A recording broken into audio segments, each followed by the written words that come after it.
Hello दोस्तों, मेरा नाम है मनीष मेहरा और मैं आपका हमारे यूट्यूब चैनल बेरोजगार अड्डा अकेडमी में आपका बहुत बहुत स्वागत करता हूं।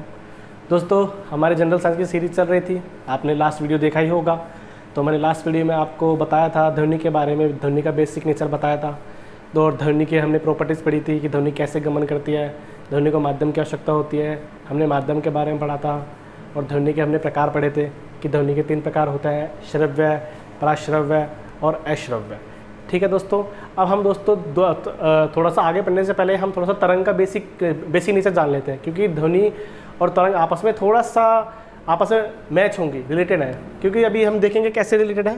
तो डाउनलोड देखो दोस्तों, तरंग। अब दोस्तों तरंग क्या होती है?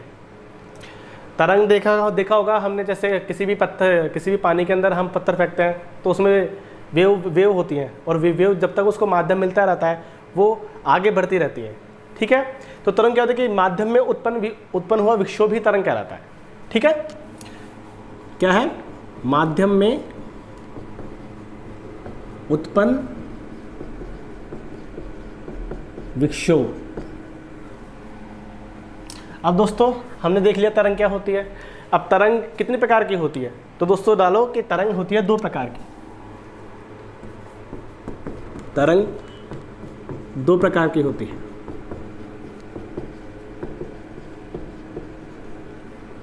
पहला है यांत्रिक, मैकेनिकल, एंड सेकंड है अयांत्रिक, नॉन मैकेनिकल। ठीक है, अब इनके बीच में हम बेसिक डिफरेंस देख लेते हैं। अब दोस्तों बेसिक डिफरेंस ऐसे है कि यांत्रिक तरंग को हमेशा चलने के लिए, ट्रैवल करने के लिए माध्यम की आवश्यकता होती है। जैसे मैंने आपको बताया था कि ध्वनि को एक स्थान से दूसरे स्थान पर जाने के लिए माध्यम रिक्वायरमेंट होता है। ऐसे ही यांत्रिक जो भी मैकेनिकल वेव होंगी उसको हमेशा माध्यम की आवश्यकता होगी। तो लिखते हैं पहला, माध्यम की आवश्यकता। और इसके अंदर कोई माध्यम की आवश्यकता नहीं होती। ठीक है, माध्यम नहीं चाहिए। आप समझ जाना मेरे क्रॉस से कि उसमें माध्यम की आवश्यकता नहीं होती। अब ये निर्वात में नहीं चल सकती, निर्वात में नहीं चल सकती, और ये निर्वात में चल सकती हैं, निर्वात में चल सकती हैं।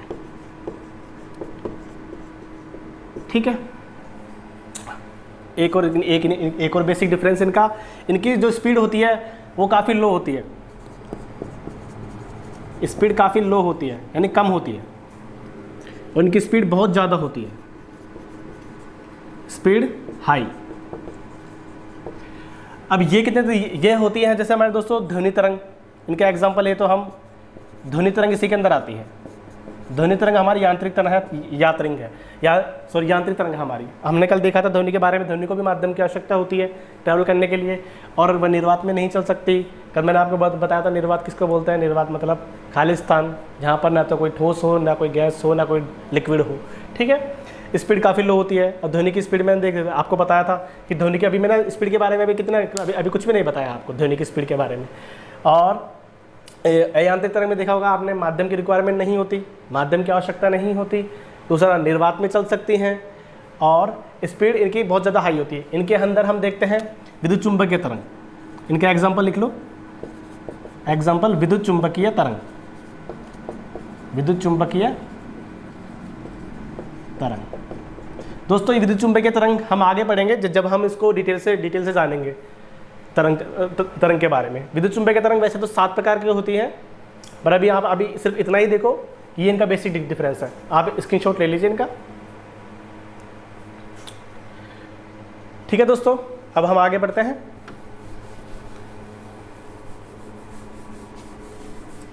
दोस्तों हमने अभी क्या देखा कि तरंग के बारे में जाना। तरंग क्या होती है? माध्यम में उत्पन्न विक्षोभ को ही हम तरंग कहते हैं। तरंग 2 प्रकार की होती है, यांत्रिक और अयांत्रिक। यांत्रिक के बारे में बता दिया मैंने आपको, उसमें माध्यम की आवश्यकता होती है। यांत्रिक निर्वात में नहीं चल सकती, और अयांत्रिक में माध्यम की आवश्यकता कोई नहीं होती बिल्कुल भी, और वह निर्वात में चल सकती है। ठीक है दोस्तों, अब हम जानते हैं कि ये पथ कैसे, मतलब इसका पथ क्या होता है कि जैसे भी साउंड की स्पीड चलेगी तो उसका वो ट्रेवल कैसे करेगी, उसका पथ क्या होगा चलने का। तो उसके बारे में हम अभी देखते हैं। तो पथ के अनुसार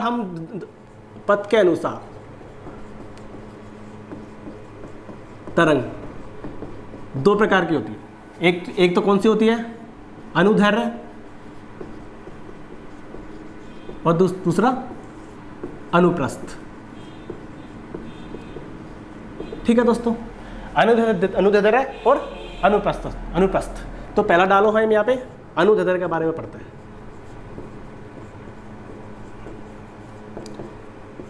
तो सबसे पहले इसमें एक पॉइंट लिखो कि ध्वनि तरंग हमारी एक प्रकार की अनुदैर्घ्य तरंग है। ध्वनि तरंग अनुदैर्घ्य तरंग है, अनुदैर्घ्य तरंग है। ठीक है, अब दोस्तों हम इसको देखते हैं अनुदैर्घ्य होता क्या है। अनुदैर्घ्य का मतलब है कि एक ही रेखा में गमन करना है। साउंड के जो भी पार्टिकल होते हैं वो हमेशा एक ही डायरेक्शन में जाएंगे। कैसे, जैसे ये स्प्रिंग और ये स्प्रिंग, ये मैंने यहाँ पर एक स्प्रिंग लगा देता हूँ मैं। ये स्प्रिंग एक इससे जुड़ा हुआ है, एक इससे जुड़ा हुआ है, या फिर हम इसकी जगह एक तार ले सकते हैं। ये एक मैंने एक तार बांध दिया, तार बोल लो, धागा बोल लो, कुछ भी बोल सकते हैं हम इसको। ठीक है, अब हम इसको, अब ये स्प्रिंग है, इस स्प्रिंग को मैंने कंप्रेस किया, मतलब दबाया। ठीक है, दबाया। अब जैसे हम इसको अगर दबाएंगे, ठीक है, जैसे मैं इसको दबाऊंगा तो इसके अंदर कंप्रेशन होगा। कंप्रेशन मतलब ये बहुत सिकुड़ जाएगी। ठीक है, सिकुड़, जैसे ये सिकुड़ेगी, जैसे ये इसमें कंप्रेशन होगा तो ये हल्का खुल, पहले बहुत ज़्यादा इसके जो भी रहेंगे, इसके जो वायर रहेंगे बहुत पास आएंगे, फिर ये हल्का सा दूर रहेंगे, फिर पास आएंगे, फिर दूर मिलेंगे, फिर पास आएंगे, फिर दूर, फिर पास, तो ऐसे चलता रहेगा इसमें जब तक। ठीक है, अब जैसे जहाँ पे ये इनके वायर पास आ रहे हैं, हम उसको क्या बोलेंगे, हम उसको बोलेंगे संपीड़न। संपीड़न जैसे कंप्रेशन, इसको हम सी से डिनोट करते हैं, संपीड़न को, कंप्रेशन को। ठीक है, और जैसे जो गैप आ रहा है इसको हम क्या बोलेंगे, इसको हम बोलेंगे विरलन। विरलन को हम एस से डिनोट करेंगे। ठीक है दोस्तों, समझ में आ गया आपको? इसका मतलब क्या है, सेम ये रहा। अब जैसे संपीड़न हुआ और क्या हुआ, हमारा विरलन हुआ। ठीक है, अब हम इसका, इसमें एक और पॉइंट लिख लो इसके अंदर, इसका कि इसमें ध्वनि सीधी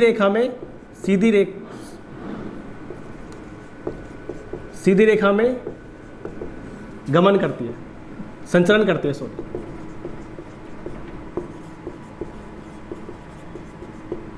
संचरण करती है। ये इसका बेसिक हुआ। ठीक है दोस्तों, इसका आप स्क्रीनशॉट ले लीजिए।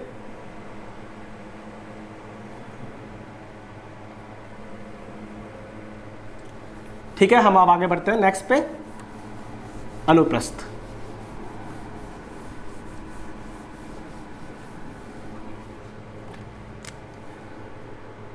तो टॉपिक डालो 2 सेकेंड,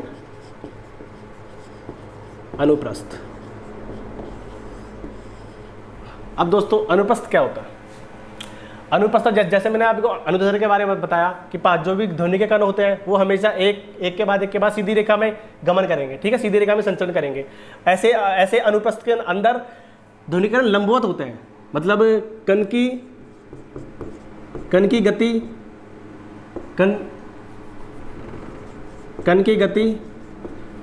ध्वनि की गति के लंबवत होती है। ध्वनि की गति के लंबवत होती है। अब दोस्तों लंबवत क्या होता है कि लंबवत मतलब परपेंडिकुलर, जो 90 डिग्री का एंगल बनाता है। जैसे ये एक मैंने परपेंडिकुलर डाला, ये एक मेरा सरफेस है और ये मैंने यहाँ से एक परपेंडिकुलर डाला है, तो ये क्या है, लंबवत है। ठीक है, अब इसके बारे में लिखते हैं हम आगे कि ये एक जैसे ये दो मैंने सिरे लिए, एक सिरे से मैंने इसको तार को मैंने ये बांध दिया। जैसे वीणा का तार है, वीणा का तार मैंने एक सिरे से दूसरे सिरे पर मैंने बांधा और फिर मैंने इसको हिलाया।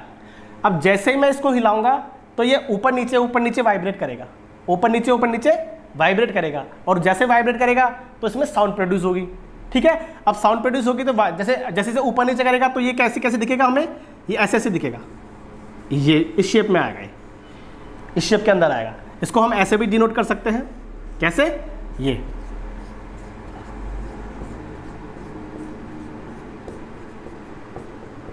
ठीक है, क्लियर हुआ? इसका स्क्रीनशॉट ले लीजिए, मैं आगे आपको बताता हूँ फिर इसके बारे में।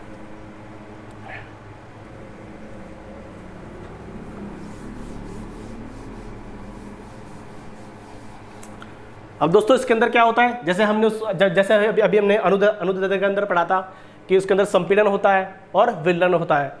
जैसे मैंने उसको कंप्रेस किया था, उसको दबाया था स्प्रिंग को, तो उसमें संपीड़न आया था और एक विलयन आया था। सेम इसके अंदर जैसे ही ये इसमें वाइब्रेट होगा तो कुछ इस प्रकार की इसमें तरंग बनेगी। देखो ये ठीक है। अब हम इस वाले पॉइंट को क्या बोलेंगे, इस वाले पॉइंट को बोलेंगे हम श्रृंग, मतलब क्रस्ट, CRUST, क्रस्ट। और नीचे वाले पॉइंट को क्या बोलेंगे हम, गर्त, मतलब ट्रफ। ठीक है, तो यहाँ पे इसका स्क्रीनशॉट ले लिए पूरे का कि इसमें क्या क्या होता है। अब दोस्तों कि जो अगर जो अनुदैर्ध्य नहीं होगी वो अनुपस्थ होगी। अनुदैर्ध्य तरंग कौन सी होती है, सिर्फ यांत्रिक तरंग ही है तो जिनमें माध्यम की आवश्यकता होती है। बाकी जिनमें अगर माध्यम की आवश्यकता नहीं होती वो सारी तरंगे अनुपस्थ होती हैं। तो इसमें हम एक पॉइंट लिख सकते हैं कि इस तरंग में, इस प्रकार की तरंग में माध्यम की आवश्यकता नहीं होती। ये हम आगे इसके बारे में और पढ़ेंगे।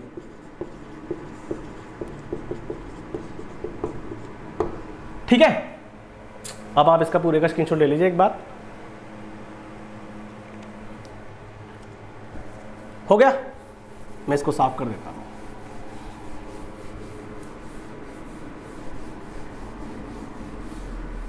दोस्तों भी हमने तरंग के बारे में पढ़ा, तरंग के बेसिक नेचर के बारे में पढ़ा। तरंग दो प्रकार की होती है, यांत्रिक होती है, अयांत्रिक होती है। यांत्रिक के बारे में मैंने आपको पूरा बता दिया कि यांत्रिक के अंदर माध्यम की आवश्यकता होती है, उसके अंदर नहीं होती। यांत्रिक तरंग निर्वात में नहीं चल सकती, वो निर्वात में चल सकती है। और इसके अंदर स्पीड काफ़ी लो होती है, उसकी स्पीड हाई होती है। साउंड एक यांत्रिक तरंग है, ठीक है। और इसके अंदर विद्युत चुंबकीय तरंग, जो हम आगे डिटेल से पढ़ेंगे। ठीक है, अब टॉपिक डालो साउंड के गुण, यानी ध्वनि के गुण। ध्वनि के गुण, वर्ड की प्रॉपर्टीज ऑफ साउंड, कि साउंड में कौन कौन सी प्रॉपर्टीज होती हैं, साउंड में कौन कौन से गुण होते हैं, कि किस पर वह निर्भर करता है, किस पर नहीं करता, यह भी हम इसके बारे में जानेंगे। तो पहला इसके बारे में हम लिखते हैं, यहाँ पर फर्स्ट लिखते हैं इसका तारत्व। तारत्व इसको बोलते हैं हम पिच। दूसरा लिखते हैं तीव्रता, मतलब प्रबलता भी बोलते हैं, तीव्रता भी बोलते हैं। लाउडनेस और इंटेंसिटी। तीसरा लिखो गुणता। ठीक है, अब हम एक एक के बारे में पूरा डिटेल में जानेंगे। तो पहला लिखो यहाँ पर, पहला क्या लिखा है मैंने, तारत्व मतलब पिच। ठीक है दोस्तों, अब पिच क्या होता है और तारत्व क्या होता है, होने को तो दोनों सेम ही होते हैं, लेकिन होता क्या है। तारत्व मतलब होता है आवाज़ का तीक्ष्ण होना, मतलब आवाज़ का पतला होना। ठीक है, जितनी पतली आवाज़ होगी उतनी हमारे कानों में चुभती है, हमने देखा होगा। तो उसका क्या कहलाता है, पिच कहलाता है। ठीक है, तो इसके बारे में लिखो, आवाज़ का तीक्ष्ण होना मतलब पतलापन। ठीक है, आवाज़ का पतलापन होना। अब दोस्तों तारत्व निर्भर किस पे करता है, तो तारत्व हमारा निर्भर करेगा फ्रीक्वेंसी पर। फ्रीक्वेंसी मतलब आवृत्ति। इसको हम एक ब्लॉक में बंद कर देंगे। ठीक है, अब इसका मतलब क्या है कि अगर आवृत्ति बढ़ेगी तो तारत्व बढ़ेगा और आवृत्ति घटेगी तो तारत्व घटेगा। कैसे घटेगा, क्योंकि डायरेक्टली प्रोपोर्शनल है। ठीक है, तो एक चीज लिख लो यहाँ पर, तारत्व बढ़ेगा तो आवृत्ति बढ़ेगी और तारत्व घटेगा तो आवृत्ति घटेगी। आ तो रहना नीचे, ठीक है। ठीक है दोस्तों, इसको आप नोट कर लीजिए एक बार।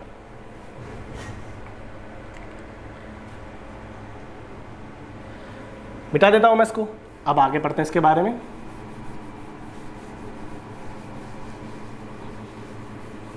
अभी क्या पढ़ा हमने? तारत्व मतलब पिच। पिच मतलब आवाज का पतलापन होना, कि आवाज कितनी पतली है, उसका पिच कहलाता है। दोस्तों हाँ, हमने देखा होगा कि तारत्व के मतलब तारत्व फ्रीक्वेंसी पर निर्भर करता है, कि फ्रीक्वेंसी बढ़ती है तो तारत्व बढ़ेगा, और तारत्व बढ़ेगा तो फ्रीक्वेंसी बढ़ेगी, और फ्रीक्वेंसी घटेगी तो तारत्व भी घटेगा। ठीक है, अब हम देखते हैं इसके बारे में आगे कि देखा होगा आपने बेसिक एक चीज़ देखी होगी कि पुरुष भारी होती है कंपेयर देन महिला के, ठीक है, महिला से। ठीक है, क्यों होती है भारी? आपने कभी देखा? आपने ये क्वेश्चन काफ़ी, ये जो चीज़ है ये काफ़ी एग्जाम में पूछ भी गई कि पुरुषों की आवाज़ भारी होती है और महिलाओं की आवाज़ पतली होती है, तो उसमें ध्वनि का कौन सा गुण पाया जाता है? तो दोस्तों इसमें ध्वनि का तारत्व पाया जाता है, क्योंकि महिलाओं की, लिख लो, क्योंकि महिलाओं का तारत्व अधिक होता है।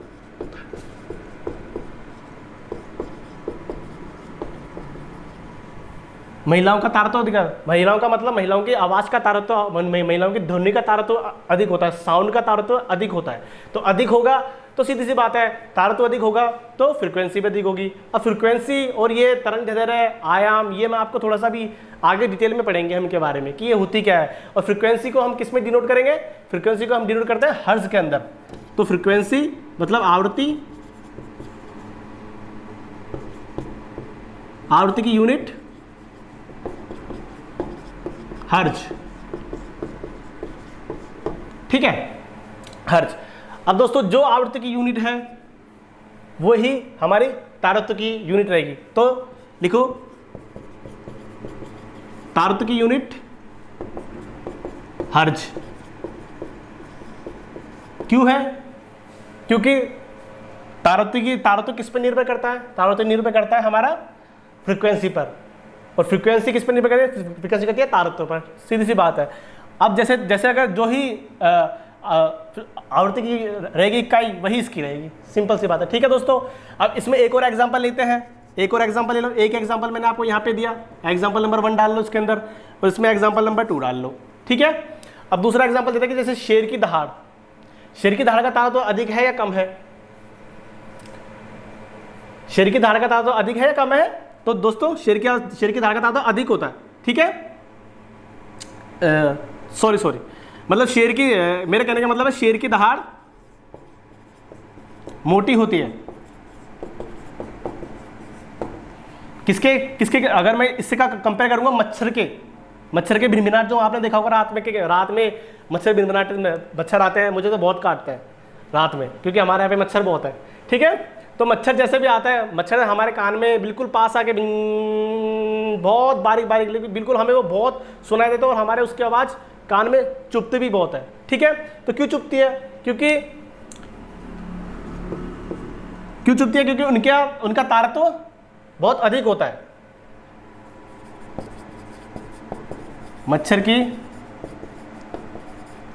भिनभिनाहट इसलिए क्योंकि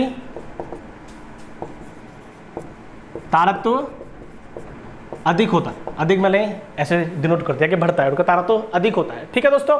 आप इसका स्क्रीनशॉट ले लीजिए। शेर की दहाड़ का तारत्व इसके कंपेयर में देख लेना कम है, इसका कम है, इसका ज्यादा है मच्छर की दहाड़ का, ठीक है दोस्तों। आप एक बार ले लीजिए। अब मैं इसको यहां से इरेज कर देता हूं।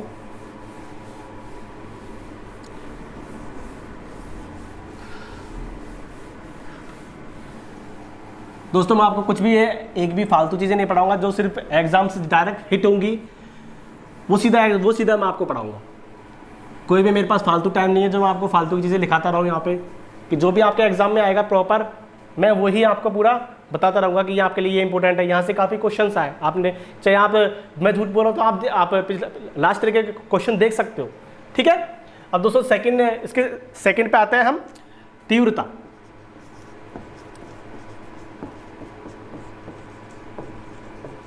मतलब प्रबलता।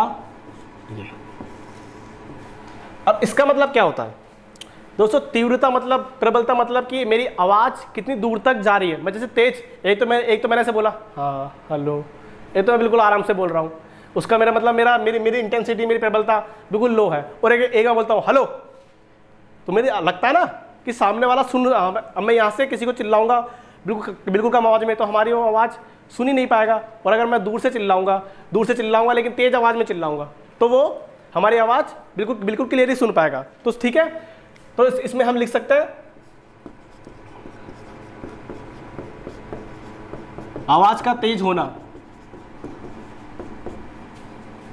मोटा होना, भारी होना, ये सब इसके अंदर आता है। इसकी प्रबलता कि क्या है, कि किसी में इंटेंसिटी कितनी है, कितनी दूर तक जा रही है। मैं अगर चिल्ला रहा हूं तो मेरी आवाज़ कितनी दूर तक जा रही है, ठीक है, क्लियर है। अब ये किस पे डिपेंड करता है, जैसे हमने अभी देखा था कि हमारा तारों तो पिच किस पे निर्भर कर रहा था, फ्रीक्वेंसी पर। अब ये किस पे करेगा, ये सीधा करेगा, हमारा तीव्रता निर्भर करेगी हमारी आयाम पर, आयाम के स्क्वायर पर, सॉरी आयाम के स्क्वायर पर करेगी, ठीक है। ये आप नोट कर लीजिए बिल्कुल। अब मैं अगर इसका ध्यान रखो, आयाम क्या होता है, आयाम मतलब होता है एम्पलीट्यूड, मतलब उसका कि उसकी हाइट कितनी होती है। कोई भी मैं इसके बारे में हमें डिटेल से बताऊंगा बस, क्योंकि अभी ये कुछ टर्म्स आ रही हैं, तो अभी आप इनको हल्का सा जान लीजिए, इनके बारे में लिख लीजिए। जब मैं आपको इलेक्ट्रोमैग्नेटिक वेव पढ़ाऊंगा तब इनके बारे में हम डिटेल से अध्ययन करेंगे, ठीक है।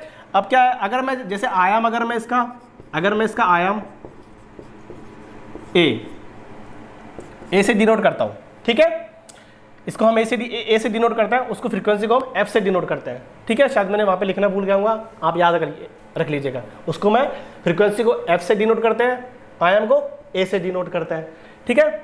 अब आयाम में क्या है कि अगर मैं आयाम को 2 गुना बढ़ाता हूँ, मैं अगर आयाम को 2 गुना कर दूंगा तो तीव्रता कितनी गुना बढ़ेगी। सिंपल सी बात है, मैं आयाम को 2 गुना कर रहा हूँ और तीव्रता कितना गुना बढ़ेगी, तो आयाम की जगह हम 2 रख देंगे, तो 2 का स्क्वायर मतलब 4 गुना। क्लियर हुआ, हो गया, यहां आपको समझ में आ गया प्रबलता क्या होती है, ठीक है। अब इसकी यूनिट क्या है, इसकी इकाई लिखो, इकाई मतलब इसकी यूनिट लिखो। इसको किसमें नापते हैं, तो दोस्तों साउंड की जो तीव्रता नापी जाती है वो डेसिबल में नापी जाती है। डेसिबल बहुत इंपॉर्टेंट चीज है, बहुत बार एग्जाम में आई है, डेसिबल, ठीक है। अब इसके आगे लिखो कि इससे भी बड़ी एक यूनिट होती है बेल, जिसको साउंड, वो भी एक तीव्रता की, साउंड की इंटेंसिटी की यूनिट होती है, लेकिन एक बेल बराबर कितने होते हैं, 10 डेसिबल होते हैं। एक बेल बराबर 10 डेसिबल, ये भी काफी बार पूछ लेता है, ठीक है। क्लियर हुआ आपको, कोई दिक्कत यहाँ तक मेरे हिसाब से तो नहीं होनी चाहिए। स्क्रीनशॉट ले लीजिए आप इसका।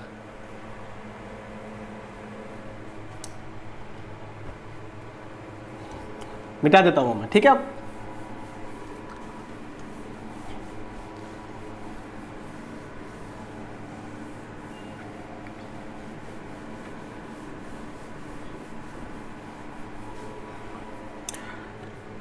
दोस्तों मैं थोड़ा स्याही डाल लेता हूँ मेरे मार्कर के अंदर, बस 1 सेकंड, ज़्यादा देर नहीं।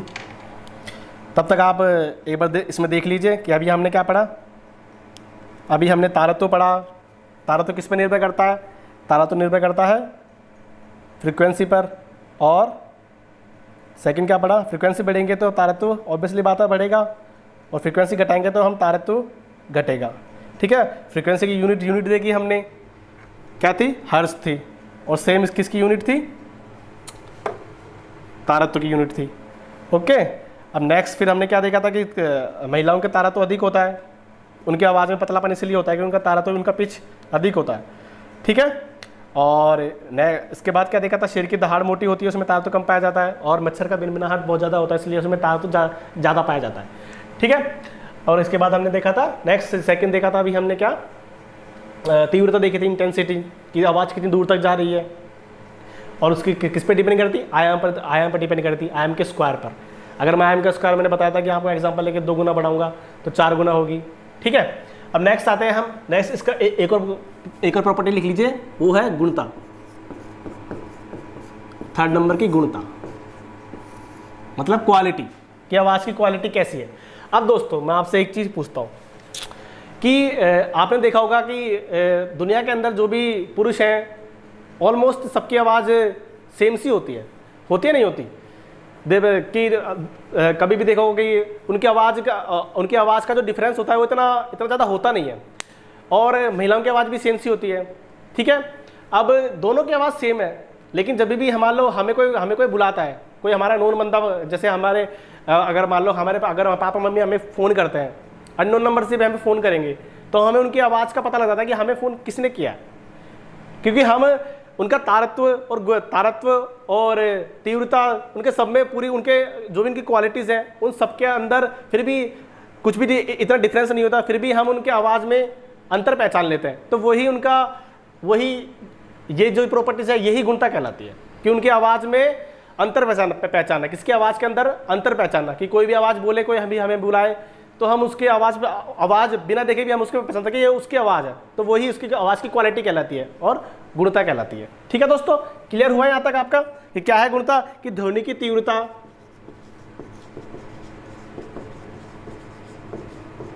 व तारत्व समान होने पर भी हम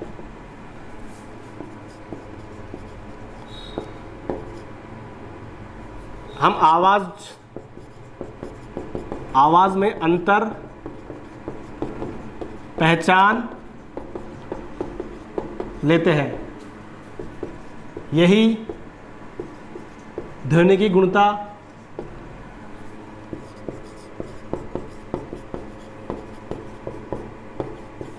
कहलाती है, मतलब क्वालिटी कहलाती है। ये इसको क्वालिटी बोलते हैं इंग्लिश में। ठीक है, क्वालिटी। अब इसकी कोई इकाई नहीं होती, इसका इकाई में लिखो, इसकी इकाई ये यूनिट लेस होता है, यूनिट लेस। ठीक है दोस्तों, इसके बारे में आप लिख लीजिए। और कोई भी दिक्कत हो, आपको किसी भी प्रकार की दिक्कत हो, तो आप मेरे को कमेंट सेक्शन में कमेंट करके मुझे बता सकते हो। आपको कोई अगर कुछ और सब्जेक्ट में आपको रिक्वायरमेंट हो कि हमें ये वाला सब्जेक्ट भी चाहिए, तो वो भी मुझे बता सकते हो। ठीक है दोस्तों, हो गया यहाँ तक। आज दोस्तों आज के लिए हम यहीं तक रखते हैं। लेकिन हमने आपको आज मैंने आपको कहाँ से स्टार्ट किया, मैंने कल से मैं लेता हूँ, तो कल से मैंने आपको ध्वनि का बेसिक बताया था कि ध्वनि क्या होती है, कैसे वो ट्रेवल करती है, उसके लिए रिक्वायरमेंट होती है मीडियम की। ठीक है, 3 टाइप की मैंने ध्वनि बताई थी कि पराश्रव्य, श्रव्य और श्रव्य। ठीक है, और इसके बाद आज हमने वेव के बारे में जाना। वेव दो टाइप की होती है, मैकेनिकल, नॉन मैकेनिकल, यांत्रिक, अयांत्रिकी। ठीक है, मैकेनिकल के अंदर मीडियम की रिक्वायरमेंट होती है, उसके अंदर मीडियम की रिक्वायरमेंट नहीं होती, और उसके वो मैकेनिकल निर्वात में नहीं चल सकती। निर्वात मतलब वैक्यूम, खालिस्तान, ना तो कोई सॉलिड होगा, ना कोई गैस होगी, ना कोई लिक्विड होगा, उसको हम निर्वात बोलते हैं। ठीक है, वो निर्वात में नहीं चल सकती। और नॉन मैकेनिकल निर्वात में चल सकती है, स्पीड काफ़ी लो होती है, स्पीड हाई होती है। और बचा क्या हमारा मैकेनिकल के अंदर हमने साउंड देखा था। ठीक है, उसके अंदर हमने इलेक्ट्रोमैग्नेटिक वेव देख ली, विद्युत चुंबकीय तरंगें, जिनका हम आगे डिटेल से अध्ययन करेंगे। और इसके आगे हमने क्या पढ़ा, फिर हमने उसका पद जाना कि अनुदैर्ध्य क्या होता है, अनुप्रस्थ क्या होता है, कि गति अगर सामने जा रही है, ठीक है, साउंड अगर मेरे सामने जा रहे हैं, पार्टिकल का कण अगर उसके ध्वनि के समान अनुदिश गति कर रहे हैं, ठीक है, तो उसको हम अनुदैर्ध्य बोलते हैं। और अगर लंबवत गति कर रहे हैं तो उसको हम अनुप्रस्थ बोलते हैं। ठीक है दोस्तों, जो भी नॉन मैकेनिकल वेव सारी सारी अनुप्रस्थ होती हैं। ठीक है, और हमारा साउंड जो हमने कल जिसके बारे में हमने कल बेसिक पढ़ा था, वो कौन सा होता है, वो यांत्रिकी होता है, और यांत्रिकी में अनुदैर्ध्य होता है। तो ये क्वेश्चन भी काफ़ी बार पूछा गया है एग्जाम के अंदर कि साउंड किस प्रकार की तरंग है। तो साउंड हमारी मैकेनिकल है, और मैकेनिकल के अंदर अनुदैर्ध्य तरंग है। ठीक है, लॉन्गिट्यूडनल, अनुदैर्ध्य को इंग्लिश में बोलते हैं लॉन्गिट्यूडनल, और उसको ट्रांसवर्स बोलते हैं। ठीक है दोस्तों, अगर आपको थोड़ा हिंदी में दिक्कत है तो आप मुझे बता दीजिए, मैं उसके साथ साथ मैं आपको इंग्लिश में भी बताता रहूँगा। ठीक है, हो गया। तो दोस्तों आज के लिए हम यहीं तक रखते हैं। इसके लिए बहुत बहुत धन्यवाद आपका। और आप हमारा जो भी है हमारी वीडियो को लाइक करें, शेयर करें, सब्सक्राइब करें, और आप मुझे बताएं कमेंट सेक्शन में कि आपको कैसा लग रहा है, अच्छा लग रहा है, नहीं लग रहा। कमेंट करके मुझे हर चीज़ का मैं आपको जवाब दूंगा कमेंट का। ठीक है दोस्तों, ओके बाय।